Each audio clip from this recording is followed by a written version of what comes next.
My name is Megan Benevento, and I am a Family and Human Services student at the University of Oregon.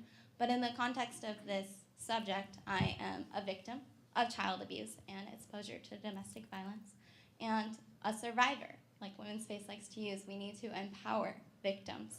And through that, I've become a victim advocate at Kids First, the Child Abuse Assessment Center here in Lane County, which Ray is the former director of, and a CASA, a court-appointed special advocate. And when I first heard about this question, I thought that we're going about it in the wrong way. At Kids First, I began to see all the allegations that would come in on my case. And the allegations are those numbers that you heard in the beginning, the 8,000 calls to DHS of someone being worried about a child. And then she said the ones that were investigated, those 2,000, those ones that would come through Kids First.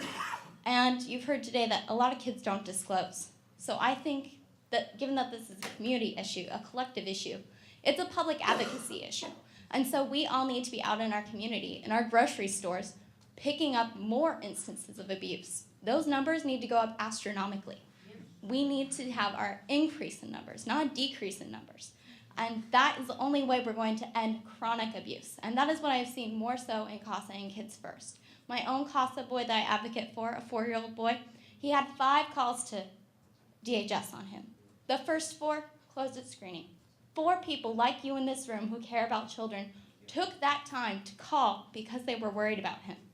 Until the 5th call, wasn't even investigated. Until we get those numbers up, we're not going to get those kids out of those homes. And I think that as public advocates, we need to train more than just our mandatory reporters, who are not being fully trained in what it takes to make a report. We watch a video which doesn't even include what you have to say, and it doesn't list domestic violence as a type of child abuse.